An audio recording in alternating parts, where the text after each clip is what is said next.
Hello, everyone. Thank you for joining us on this sunny Friday lunchtime. Sunny in South London, anyway. I gather it is not sunny everywhere. My name's Giles Whittell. I'm an editor at Tortoise. This is our regular Friday lunchtime Sensemaker Live thinking in partnership with Santander. Thank you, Santander.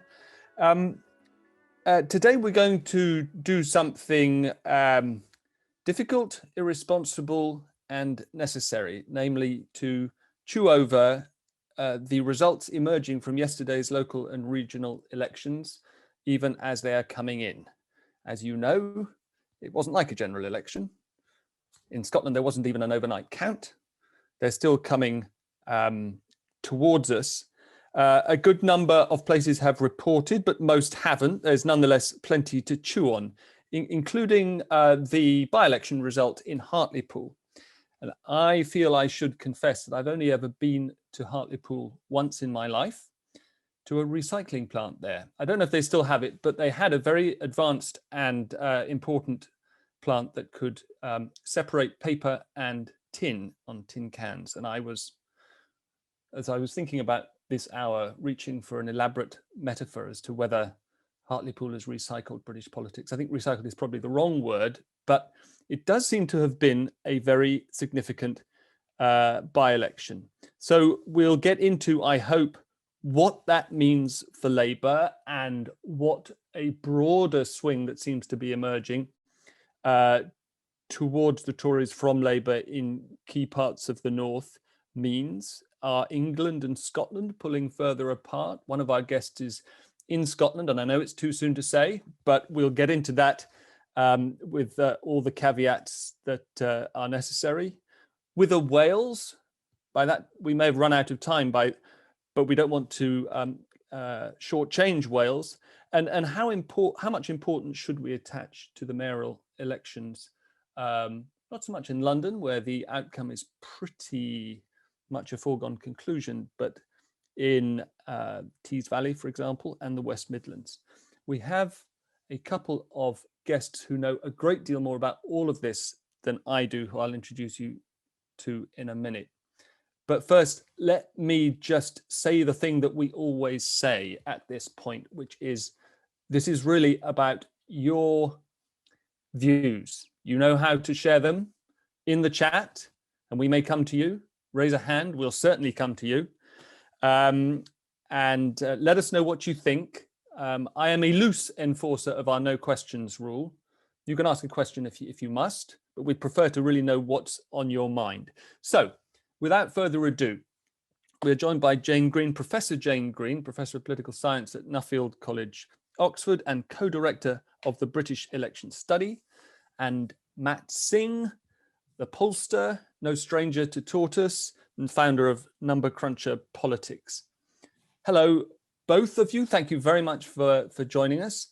Jane, let me come to you first, because I know you're up in Scotland, sort of on the job, as it were, but I know also from reading your Twitter feed that you predicted Hartlepool, the double-digit swing to the Tories, to the Tory candidate, even though one Guardian columnist described her as invisible this morning, mainly as a result of the migration of Brexit Party voters. But in a sense, this was all foreseen. Are we in danger of attaching too much significance to the Hartlepool result? Yeah, it's funny, and thank you for having me. It's really nice to be here.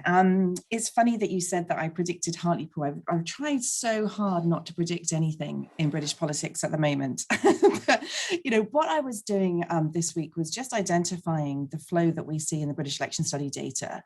I've written, and tried to research who are these Brexit Party voters. Did they differ from UKIP voters? UKIP had its high in 2014 in the European Parliament elections.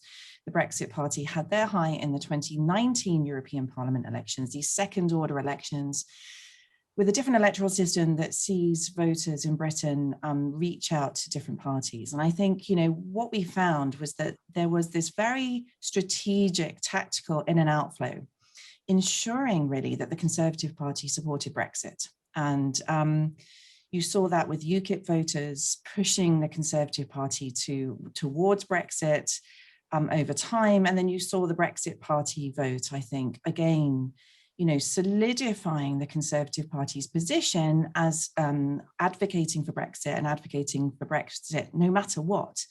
They really loved Boris Johnson, and they loved Boris Johnson almost as much as they loved Nigel Farage. And then, of course, what happened in 2019 in the general election was that those voters who had supported Leave swung very strongly behind the Conservative Party. It started to happen actually under Theresa May, and I think she doesn't get enough credit for some of the results that she got because there were lots of failures in that particular election campaign. But in 2019 in particular, the Leave vote strongly united behind the Conservative Party. And that had the result of bringing Labour Leave voters to the Conservatives. And that was sufficient, of course, for Boris Johnson to win his majority. Now, what Hartlepool tells us is what would have happened, or what could have happened in 2019 had the Brexit Party not still stood in those seats that Labour was defending. And so the Brexit Party stood in Hartlepool in December 2019. The Brexit Party vote in Hartlepool was, extremely strong. And what I was showing was that on average, across English constituencies where the Brexit Party wasn't standing, that essentially almost everybody from the Brexit Party came back to the Conservative Party because, of course, the Conservative Party gave those Brexit Party voters what they wanted. So there was a bit of a question mark for me about whether this would happen again in Hartlepool, but all of the evidence started pushing in that direction. And I think, this is highly likely to have been what happened. In regards of reading too much into it, I think it's a reconfirmation of what we saw in 2019. And but there is a lesson there. And so what we saw in 2019 was that the Labour Party has a huge electoral mountain to climb. I think Hartlepool's a reminder that actually that mountain was a little bit bigger than we thought it was. So if you think about the Brexit Party votes in 2019, the Brexit Party subsequently, its supporters really collapsed as it's morphed into the Reform Party, and voters just haven't made that switch. And so really, actually, what we should have been saying in 2019 was, look, if the Brexit Party wasn't standing in these seats, actually Labour's electoral mountain is a bit bigger than it looks tonight. And I think that's just been reconfirmed with Hartlepool. Now, that's obviously, just focusing on Hartlepool. That's not focusing on Wales, it's not focusing on London, it's not focusing on where Labour could start to make its comeback. But that's just how I think we should see Hartlepool. Do you think the fact that the Brexit Party was standing in 2019 simply affected margins as far as the Tories were concerned in their winning seats? They, after all, won a healthy 80-seat majority, or would they have won a substantially bigger majority absent the Brexit Party if the Brexit Party had imploded earlier? I think there's no doubt that they would have won a bigger majority had the Brexit Party not stood in those seats that Labour was defending. And of course, this was a highly strategic decision by Nigel Farage. I mean, the Brexit Party stood down in those seats that the Conservatives were defending from Labour and making it much more difficult for Labour, but they didn't stand down in those seats, in most seats where the Labour Party was defending its seats. So there's no doubt in my mind that the Conservatives' majority would have been larger had the Brexit Party not stood in those Labour defence seats. A little bit more doubt in my mind just how many seats could have fallen to the Conservatives, because Hartlepool is instructive because at that time, there wasn't necessarily other voters that it was clear that Labour could also win back. So, we're only focusing now on the flow of Brexit Party voters to the Conservatives. Labour would have also been, of course, trying to win the votes of other parties, such as the Liberal Democrats and others. So I think Matt's looked at these data, will have a better answer than me in terms of the actual specifics, but it's certainly the case that the Brexit Party deprived the Conservatives of a slightly larger majority, in the size of which I think is a bit to be confirmed. Well, we'll come to Matt in just a second, but I wanted to ask you one other thing, which is obviously the big finger-pointing game this afternoon, is within the Labour Party. And this is crystal ball gazing, but what's your take on Starmer's personal position? He's getting it from the left and right of the party.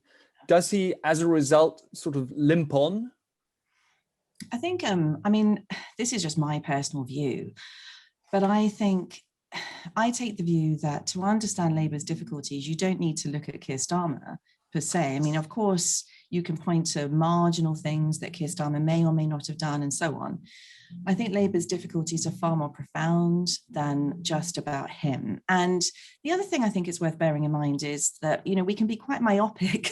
We can be quite short term in thinking about, you get these kind of results and everybody is in consternation, and they look at this huge result and they think, gosh, what on earth can Labour do? It's only a year ago when the Conservative Party's ratings were dipping.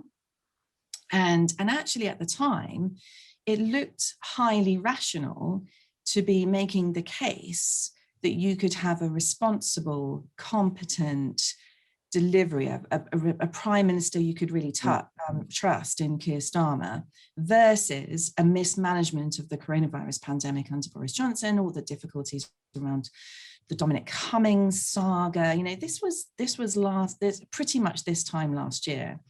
And what we saw then was new Conservative voters in December 2019 starting to move away from the Conservatives, not yet travelling all the way to Labour, but moving towards undecided. And I feel that, some of the verdict on Keir Starmer is pretty tricky, because Labour's strategic position is really difficult with this two-dimensional political landscape. You've got Labour squeezed on both sides on the Brexit divide. So on the Leave side, Labour's now squeezed by the Conservatives. On the Remain side, Labour's now squeezed in Scotland by the SNP as well as the Lib Dems, in Wales by Plaid as well as other parties, in England and Wales and in Scotland by the Greens and also by the Liberal Democrats. You've got essentially a splintering of the Remain vote. You've got second dimension politics being much more important within that context. And all of this is playing out geographically in terms of where Labour's strongholds now are concentrated. So it's just a really difficult situation for any Labour leader. And like I say, it wasn't that long ago that having a competent, smart, performance-related potential prime minister, in contrast to Boris Johnson, who was really struggling. It's not so long ago that was happening. And, we're in a hugely different context now with the vaccine rollout, with an economic recovery, lots of optimism and so on. So I think it'd be difficult, really difficult for any Labour leader right now. Indeed. Thank you, Jane.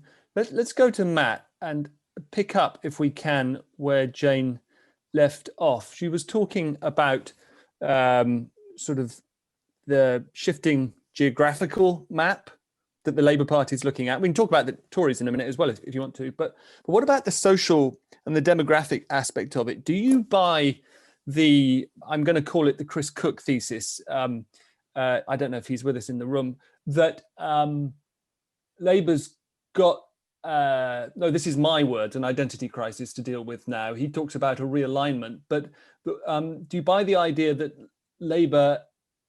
Labour's only reliable base now is young, progressive, southern, focused overwhelmingly on London, or is it not quite that bad? Well, it depends what you mean by reliable base. Obviously, the one thing that the past few years has taught us is that it's quite hard for parties really to rely on anyone, and often quite, in a strategic sense, quite ill-advised to do that. Certainly it's true that over the past couple of, if you look at certainly over the geographic pattern of results going back multiple cycles, really back to the time when the New Labour peak started to wear off, the decline has disproportionately been in the types of places and the types of demographics that ended up voting Leave. We never sort of articulated as such at the time, but that's sort of how it's played out. And then in the last couple of cycles, that's really accelerated. If you want to, I think it's important not to get too caught up in geography, because there's a lot more going on than simply where people live. But one interesting fact that I like to just to make the point is that it seems extraordinary now, but until 1992, London basically voted the same way as the rest of the country. And since then, it has diverged from the rest of England in more or less in a straight line in relative terms. And so what's basically happened over that period is that you have had the way that demographics have aligned with vote choice change. You've had changes in the composition of the demographics within different areas, and you've had, in terms of the political agenda, I guess if you want to call it that, certainly in terms of Brexit, but also in terms of other issues, policies have become more realigned around this, what we call the, I think Jane kind of alluded to it there, the cultural axis. So if we talk about the economic, the traditional left-right axis over the size and role of the state, which is how politics in the UK and many other democracies has historically been organised, and then this cultural axis, which people kind of define in different ways, but certainly in recent years we've just come to think of it as we've come to think of Remain Leave as a very close proxy for it, but really that's what's been happening over time. And so you do get parties finding that they have been unable to rely on groups of voters that would once the idea would have been unthinkable they vote for anyone else, people in these sort of northern mining communities not voting Labour, and people sort of affluent suburban type perhaps not voting Tory. Those sort of old certainties have gone. And yes, you can kind of say in a way that new certainties have arisen, and you know that the younger, more liberal demographics with high qualifications are perhaps more reliable for Labour now. But I think I would say in general that the extent to which we as observers, or certainly the parties, can rely on anyone or anything is simply far lower than it was. The whole thing has become a lot more fluid. Matt, staying with Labour for a second, and Chris, I took your name in vain, so I will give you a chance to disown that thesis as you put it in the chat in just a second. But Matt, I wanted to stay with Labour for a minute. Is it the case that the slightly newer division within Labour, basically between New Labour and the hard left, call it what you like, has also been blurred as a result of the tumult since 2016? I mean, I was really struck this morning by Lord Mandelson just summarising Labour's results over the last 11 elections. Lose, lose, lose, lose, Blair, Blair, Blair, lose, lose, lose, lose. Yeah. Which is, in a sense, an old New Labourite saying, don't you go reading into this a tremendous victory for Corbynism. But is that division also outdated as a result of the new debates of the last 5 years? I think it's important to distinguish between the divisions between groups of voters and the divisions between factions within parties. So I think what you've seen since Hartlepool is a result that on any measure was a terrible result for Labour. And you've seen, I mean, if you want to talk broadly, the left and the right of the party, each trying to use it to their advantage, so to speak. They're both trying to say, and I did actually tweet this beforehand, not specifically about Labour, but just about everyone, that whatever happens, it will prove what you thought beforehand. And that's pretty much how people everywhere, including within the Labour Party, have reacted. But yeah, I mean, that divide essentially it's between, I mean, in general, I know there are divisions over things like Brexit and things like that, but I mean, I guess the main factional divide still seems to be the people that are more left-wing on the economic axis and more right-wing on the economic axis. I mean, that's more, I mean, there's all sorts of subplots within that over, as I say, Brexit and other things. But I think in terms of, I think it's important to distinguish between that and the sort of the strategic divide, or the strategic debate, the sort of thinking, as it were, that Labour has been having and needs to continue to have over what it does next, because the issues that it's having in terms of its relationship to the voters and consequently its ability to win elections now or in the future, a lot of the strategic thinking needs to be how it deals with this cultural axis conundrum. I mean, the economic axis matters too. I mean, obviously you have to have policies, and there'll be various views over what those policies should be. But I don't think the sort of the strategic question really necessarily fits with the factional lines in a neat way. Okay, thanks, Matt. Chris, did you want to expand on your one-liner about disowning that thesis? Yeah, so I thought it was in the right ballpark, but I sort of agree with Matt and Jane actually on all of this stuff. I think the two things that are underpriced in this discussion are, so there's lots of conversation about education being a sort of a fault line. I actually think we underestimate how important education is, because the usual ways that we measure education underestimate the size of the changes in educational performance that we've seen and inequality that we've seen over the last 40 years. So if you are 51 years old, I think still, you probably didn't get the median 51-year-old does not have a single qualification from leaving school, right? They got one, like a CSE or something. They didn't get what we would recognize or bother collating. Their school, we've had a school inspectorate for over a century, but their school didn't get inspected. So people look at the rise of university participation as a sort of measure of the increase in educational attainment, but actually it's much deeper and goes much further since basically Ken Baker's period in office. If you go back to the 2000, so someone who's my age, which is basically 40, a third of people of my age got 5 Cs at GCSE. We've now sort of doubled that number, and it's not great inflation. We have genuinely massively improved the education of people in weaker schools progressively over the last 40 years. And the extent to which Britain, for someone who is under 50, is different to the country it is for someone who's over 50 is underestimated. I also think we haven't really come to terms with the flight of people's position movement from the flight of people. That's very kind of you. The flight of people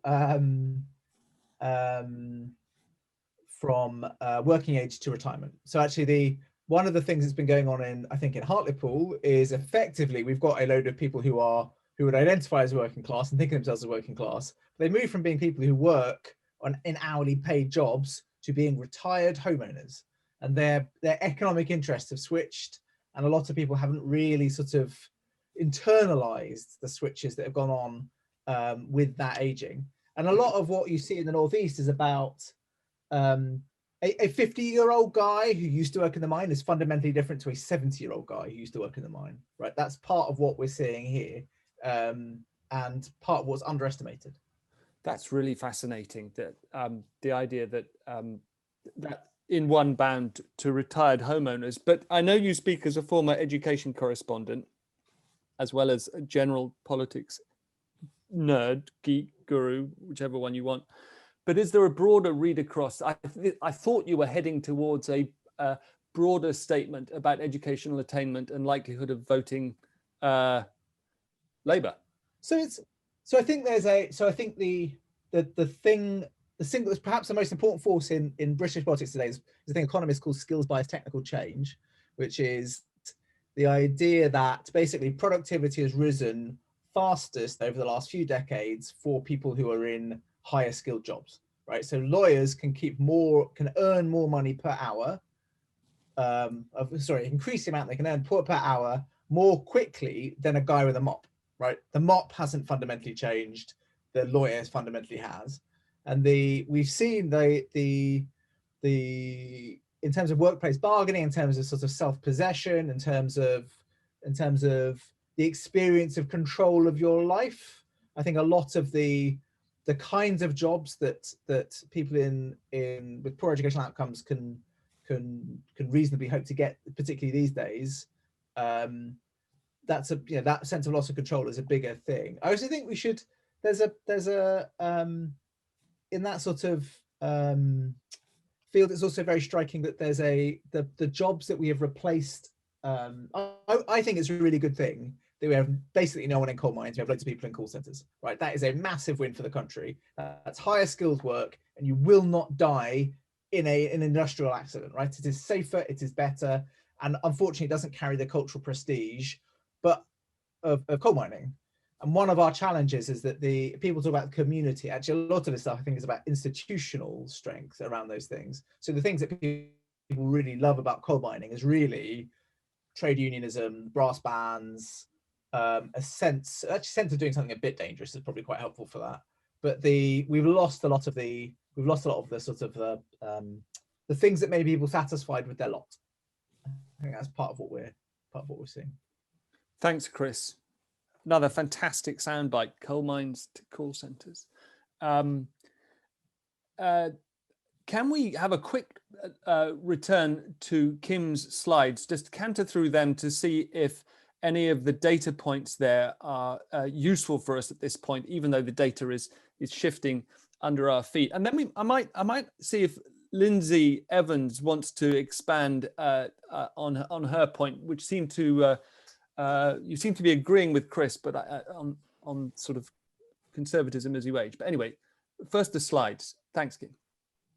Cool. So I'm just going to give a quick status update on these elections, of which there have been many. We have 17 seats through on the councils. We have nothing yet on the Scottish Parliament, which is expected to come through with the final result on Saturday. Nothing yet on Wales, nothing yet on the police, nothing yet on the London Assembly. There's one mayor result through, which is Ros Jones has held his position, so he's been re-elected, and the by-election, obviously we know, has come through. If we go to the next slide, and yeah, so I mean, this is the sort of historic result in Hartlepool. Apparently, according to Conservative Home, it's the biggest percentage increase in a governing party's by-election vote share since the war, which seems pretty shocking. But they certainly haven't done that well in Hartlepool for a very, very long time. If we go to the next slide. So this is opinion polls for Scotland, which is obviously super important for the sort of future of independence. Apparently, the turnout has been extremely high, and there's also been a record number of postal votes on top of that. Because of the electoral system, that lead, Sturgeon's lead in that chart, looks like it's huge, but it won't necessarily result in a majority. In fact, that hangs in the balance. At the moment, the New Statesman's prediction model expects the SNP to win 62 seats, which is one less than they had last time, and it's 3 less than they need for a majority. If we go to the next slide. Here is the, yeah, so these are the 16 council seats that were in when I made the slide. There are now 17, but the changes are the same. So there's 4, I mean, obviously it's early days, but there's 4 that, and it looks like it really does look like it's heading Conservative. So there's 4 new councils to the Conservatives. Those are Dudley, Harlow, Northumberland, Neonton and Bedworth. But yeah, and Labour's only lost 1 so far. If we go to the next slide, we have, this is what a recent poll says for London. It looks like Sadiq's going to win it, but apparently Sean Bailey has taken an early lead in the count this morning. Apparently by 1:30 today, Sean Bailey was on 40% and Sadiq was on 35%, but that is probably because of where they were counting those votes. So we'll see, but it looks like that probably will be against the general trend in London. And that's the slides done. Kim, thank you very much. As promised, if we can quickly come to Lindsay before, and then I want to come back to Jane to talk about Scotland while we still have time. You make this point, which in a sense echoes Chris, about people becoming more conservative as their stake in the country increases. But do you think of that as sort of more of the same? Because frankly, a lot of people assume that people broadly become more conservative as they get older. Or do you see something more fundamental in terms of change afoot? I think with the age thing, I was echoing the standard thought that as people have children going to school and have property, they tend to become more small c conservative, which then can translate into their voting patterns. Listening to John Curtis this morning from the University of Strathclyde, he was indicating that working class voters are more vote conservative now than Labour. So thinking where Labour would get its voters from, if it's relying on the young as they mature and become perhaps more big C conservative, unless there is going to be a massive growth in either immigration or in birth rates, perhaps from lockdown, in which case they can wait 18 years for these youngsters to get to vote. Where are their people coming from that will be voting Labour? Because if the working class, Brexit was running deeper than any tribal loyalties to have minors voting Conservative after the 80s, and what their families and parents would have wanted, because Brexit was more important than their Labour allegiance, kind of tells you how important that was. It's a great question. Where does Labour get its voters from in the future, especially because there has not been, as far as we know, a lockdown baby boom. There might be one now as we emerge from it, but we published a Sensemaker special recently on the baby bust. Mehdi, I see your hand there. Well, I'll come to you now in case it's not about Scotland and we need to clear something up before we go to Scotland. Thank you, Giles. Thank you. I just want to make a brief point, and that is before we go into the Hebrides, is that it appears that obviously the vaccine rollout is being a great success. But that appears to be the only success that the government can hang its hat on since the general election.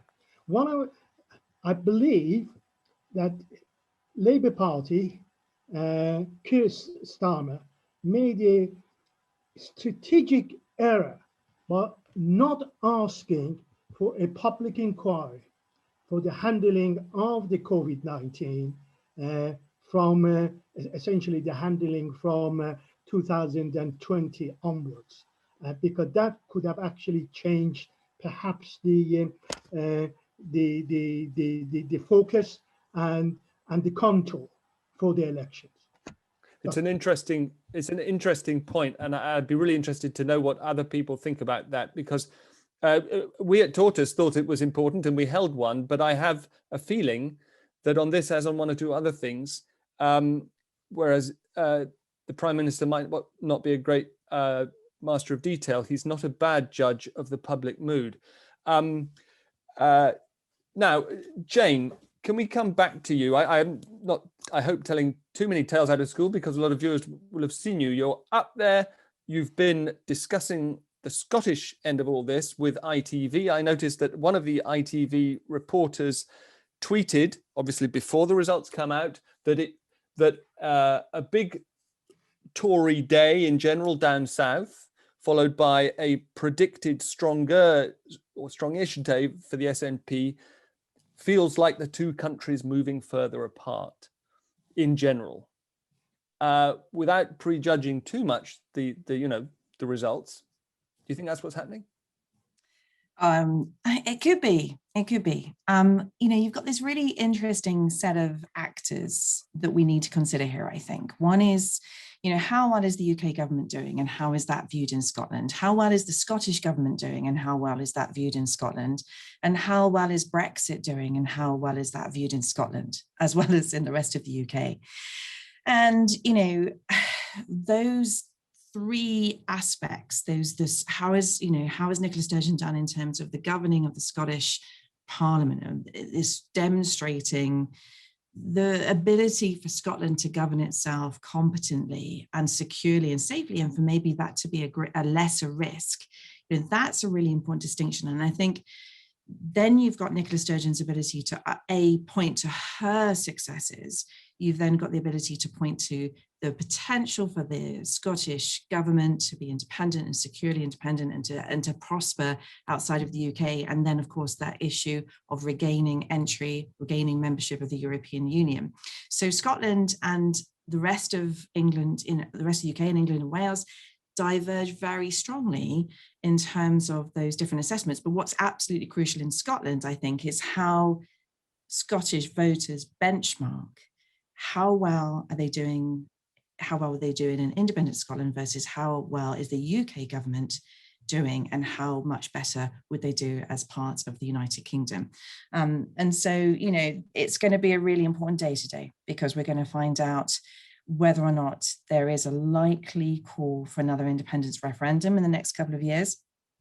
We've seen a number of really important factors shaping greater support for independence since the last independence referendum. And I think one of those important factors has been actually the success of devolution, and has been the relative success of the SNP in the devolved Parliament in Scotland.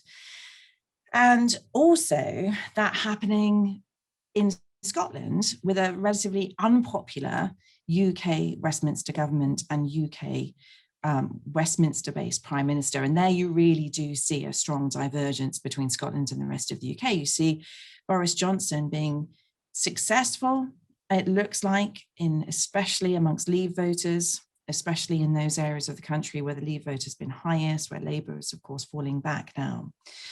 But in Scotland, Boris Johnson's popularity is nothing like that level of popularity.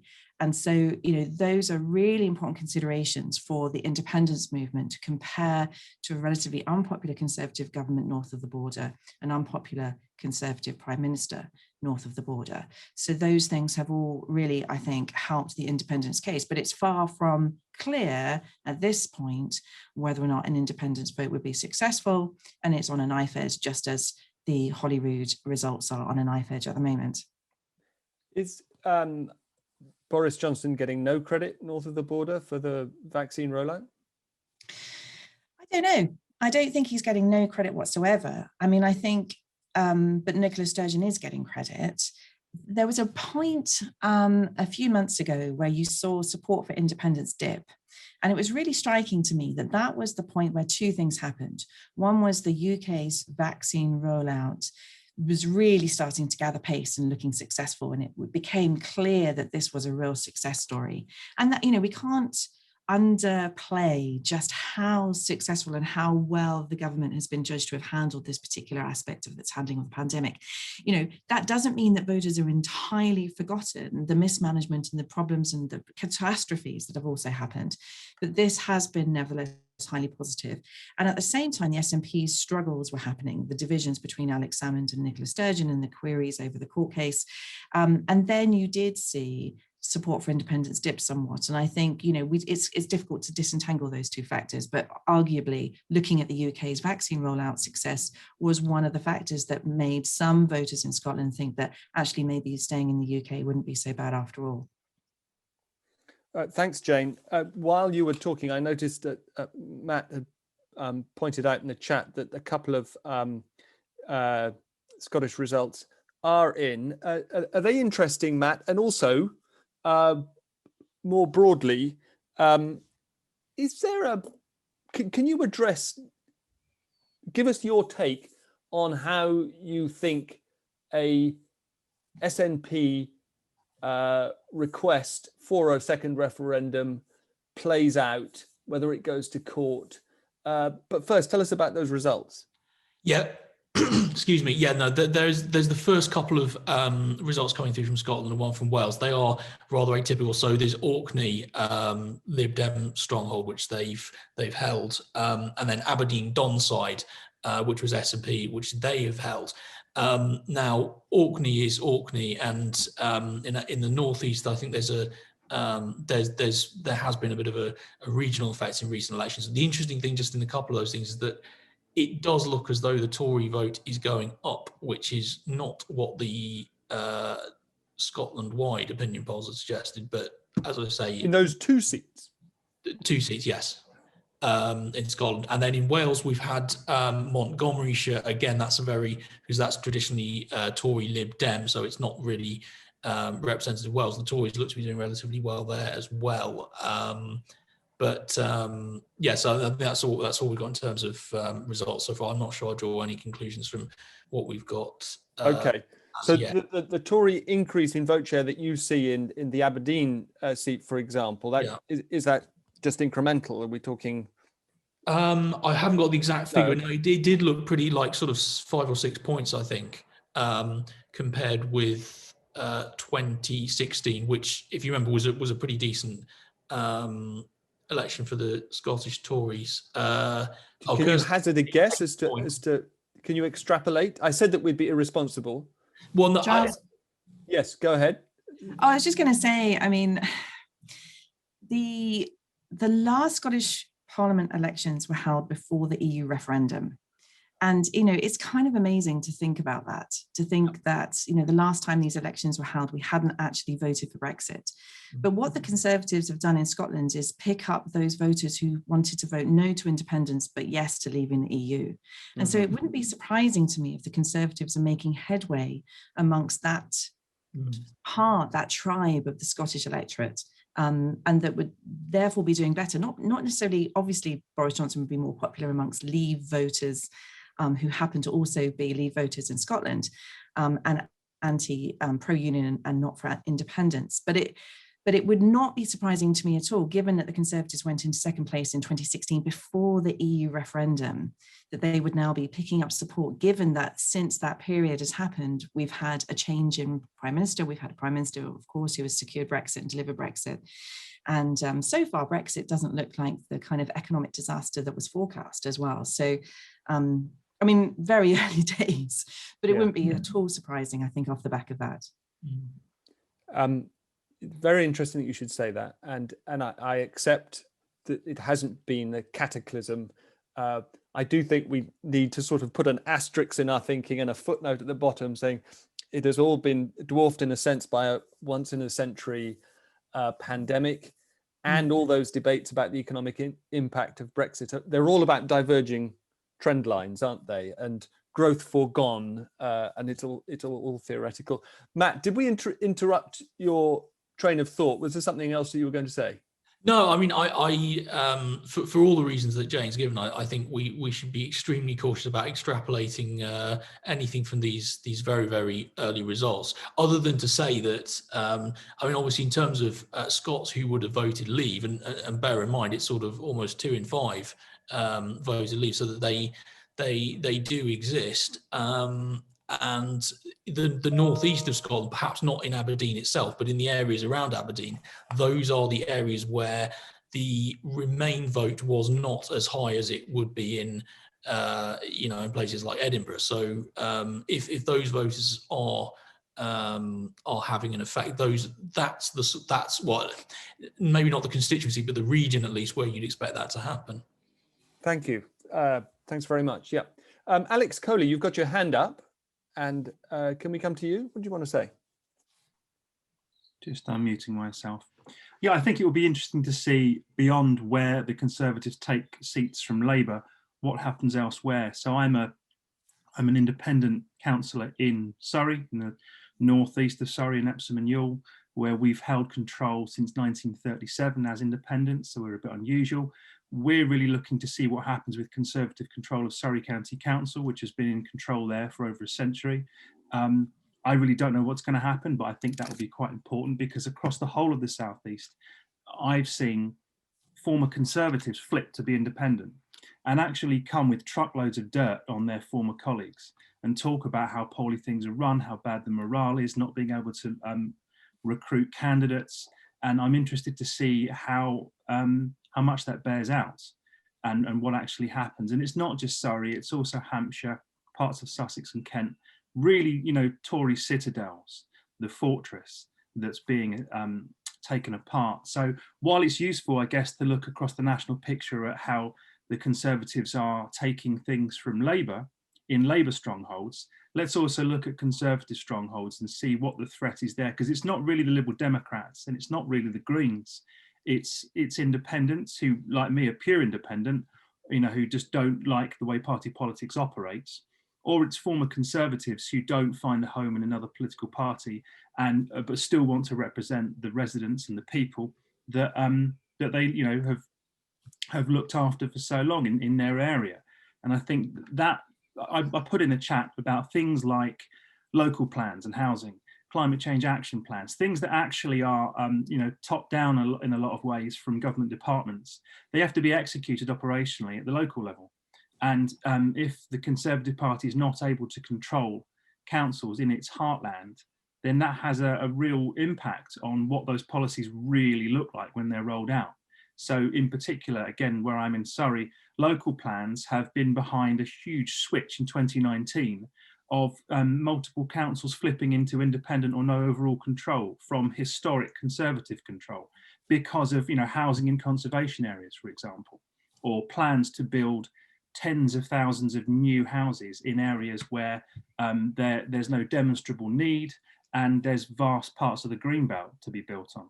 And I think those that I again put in the chat, all politics is local. Those are the sorts of things that are changing people. It is issues based. It's not ideology based. And as much as, yes, I recognise that, the culture wars and identity politics is having a big shift on how people think about the way they vote. A lot of it is about what's happening in their neighbourhood. And I would be very interested to see what happens. I know you've talked about Hartlepool and Scotland, and that's the thing that the national news will be thinking about and that people think about nationally. But in the local election results, I'm really looking to see what's borne out there. Have local issues championed, or are people just looking at gunboats off Jersey and going, hurrah? That's what I'm interested to see. Well, it's really, it would be fascinating to see if those Tory strongholds were more vulnerable than people assume. Now, I know this is not a local issue, but it's become fashionable, Alex, to note that certainly north of Watford, people don't seem too bothered about who paid for the Prime Minister's refurb. Do you think that down south, where you are, on the doorstep, there's been any cut through at all for the Labour efforts to revive a narrative of sleaze? I think it gets treated in two ways. It either gets laughed at, sarcastically, it is the Tories again, or people really get upset about principles being overturned and that the Nolan principles don't seem to be worth very much anymore, and that the ministerial code doesn't seem to be worth very much anymore. And I'm a former civil servant, and I remember going through the training for the Civil Service Code of Conduct, and it's about as far away from what I've seen playing out in the last couple of years as you can get. So I think it does impact people, but generally people vote for themselves. They vote for what they want and what they want to see. And as much as it's damaging, you made the comment that Boris Johnson's a pretty good reader of the runes when it comes to how people are feeling. I think he will always play to the heartstrings of individuals. And so as much as it is, the fallout will be, the collateral damage will be trust in government, right? I don't think that Boris Johnson cares very much about that. But the collateral damage will be the trust in elected representatives and in the institutions of government. But as long as they win an election, they're not going to care about that. But it will have an impact on getting things done. So we can look at a pie chart and the red, blue, green, gold, grey on that pie chart. But when it comes to actually delivering, that will be the thing that gets hurt. So, you might look to the next election when nothing has happened and the problems we have are worse, and ask the question again. In a second, I just want to come to Nico MacDonald, who's talking about similar issues in the chat. But before we leave you, Alex, just remind me, you are standing as a pure independent. Are you forgive me because I missed it at the beginning. Are you an incumbent? So I'm a borough councillor. We're having county elections where I am. So my tier is not up for election right now, but my colleagues are. We have 5 divisional seats in my borough right now. The count is actually happening. I'm getting bits and pieces. Oh, turnout 35% for one of them. That's good. So I'm finding out what my colleagues are doing on a separate WhatsApp group right now. Right. But I'm not up for election. Right. Okay. Thank you very much. Nico, what's your point? You mentioned two friends who've been standing as independents. Is this a trend that we need to be more aware of? Sounds like one that I need to be more aware of. Well, I think, I mean, you just look at the London mayoral election, the number of either independents or people from new sort of one-person parties is huge. You've got David Curtin from the Heritage Party, obviously Reclaim, Lawrence Fox's party, which is, to all intents and purposes, an independent, people like the Freedom Alliance in Wales and so on. And I just noted in the chat that Sam Lee, who was the independent candidate in Hartlepool, got 10% of the vote, which, had that vote gone elsewhere, wouldn't have made a difference to the result. But it's still, from my knowledge, pretty unprecedented for, for a by-election, or well, any parliamentary seat. And I do think that the Labour Party is slowly declining. I've noted in the chat that it's the constituencies it represents really don't overlap with each other anymore, and it's very hard to see how it can continue to maintain any real base in power. And the Conservatives are in a strange situation as well. So it does seem that why is that the party machines are declining, there will tend to be a rise. Either people will get disaffected and disengage from politics, or there'll be a rise in independent candidates. And I've got two friends who are both very passionate about the LTNs, the low traffic neighbourhoods in East London, particularly, although it's an issue all over London and elsewhere. And one of them started the horrendous Hackney road closures campaign. And you'd think in Hackney, LTNs would be popular because it's all middle class, liberal professionals and so on. But actually, there's still a lot of ordinary working class people in Hackney, including people from minority ethnic groups, who don't like them for the reason that it makes their lives more difficult when they need to travel to shop, to take relatives around, to do their errands and so on. And people do use cars in London, contrary to popular belief. And they've got 7,000 members in their Facebook group, and it's hugely active. And Niall Crowley, who's standing in Hoxton, which you think of as super trendy, still has working class people in it, and Shoreditch East, I think will do very well in that election. And Martin Perks, who's standing in Bunhill, which is the part of Finsbury, one of the traditional working class boroughs of Islington, I don't think he'll do quite as well, but I think their results might be very interesting. And I think it's a real challenge, particularly in Hackney, where John Burke, who was a councillor, particularly angered local people by his truculence about environmentalism and LTNs and so on. So I think this is I think there's a real anger with being taken for granted in London by working class Londoners, being taken for granted by Labour, and having stuff done during lockdown without consultation, and generally being told that whatever they think is wrong and they should rethink and get with the programme. So I think that will there's going to be council elections across London next year, and I think it could be a huge shock, particularly for Labour as a result then. Okay, thank you. Anger at among traditional Labour voters at being taken for granted. I mean, that's a theme that we started with, isn't it? Up in Hartlepool, forgive me. By the way, I see your line in the chat, Louise Simpson. Criticism of Johnson's bodies in the streets been dropped. He does seem to wear a very thick layer of Teflon, and leaves critics in his wake to a large extent. Before we run out of time, I want to come back to Matt and Jane. We'll go to Matt first and then Jane. We'll accept that these have been largely local and regional elections, and as the last two speakers have pointed out, local issues may well be critical in deciding the results that come out over the next 36 to 24 hours.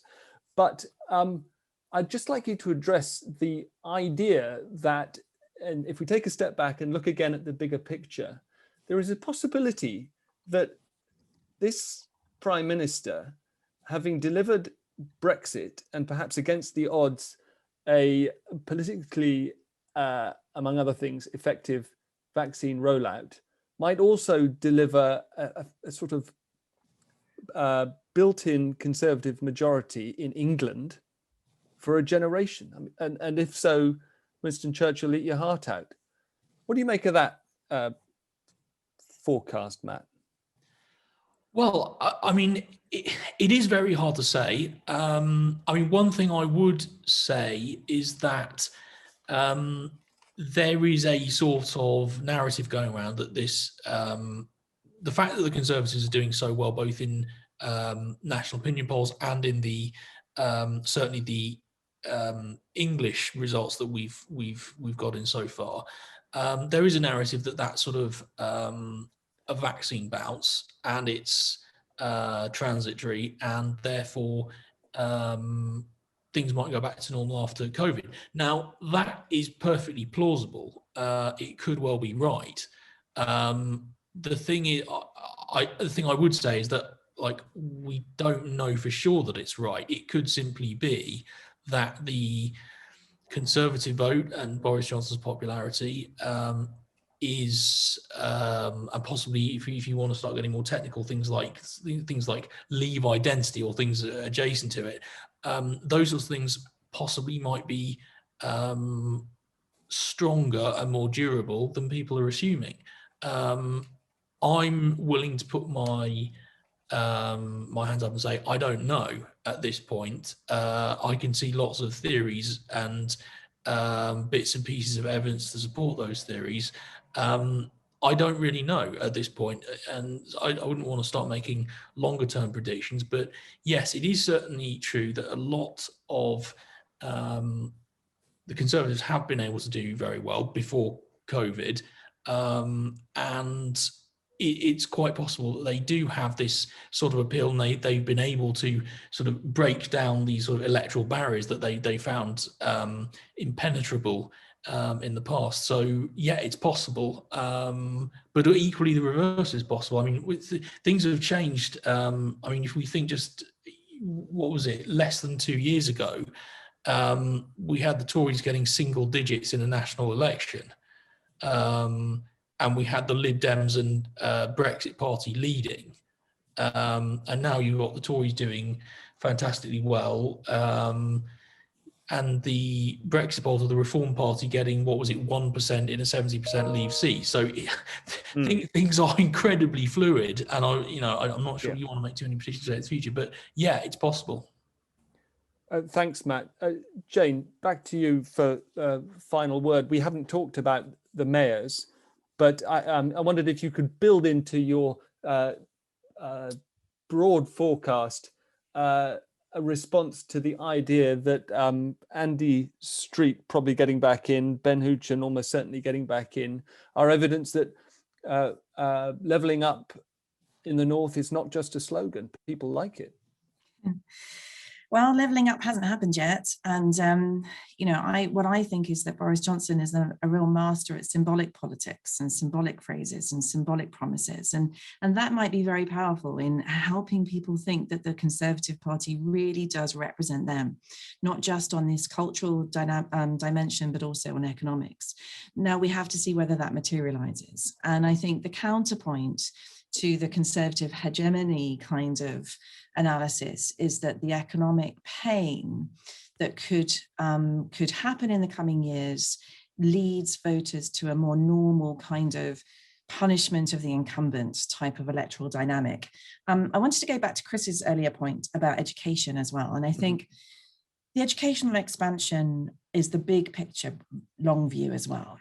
So if you think about the way that more and more people are not just getting higher educational qualifications, but also going to university, and it is the graduates, not graduate split that tends to be the most significantly powerful, statistically powerful split when you analyze these things. I think what's interesting there is that the Conservative Party seems to me, and this would be my kind of guess, my thesis or my hypothesis, is that these older voters who have lower levels of education feel culturally aggrieved. But those voters are gradually going to exit the electorate, and the educational expansion should profit progressive liberal parties over time. But I think what's interesting to watch is the economic pain, the intergenerational economic pain. You know, can the Conservative Party be a party for younger voters who feel economically aggrieved, who don't have university degrees, who aren't going into the high status graduate professions, but who are in lower status, lower educational level professions or non-professions or out of work? And I think, you know, the very long-term picture or challenge for the Conservative Party is those potentially economically aggrieved voters and those younger voters who currently the Conservative Party is not reaching out to. That really didn't deal with the mayoral question, but I think, you know, the mayoral question, I think, is more of a current and contemporaneous reflection on the realignment that's happening in British politics and the popularity of the Conservative Party. But as Matt said, you know, the electorate has shown itself to be highly volatile, and that means that no party can take any voter for granted in the current climate.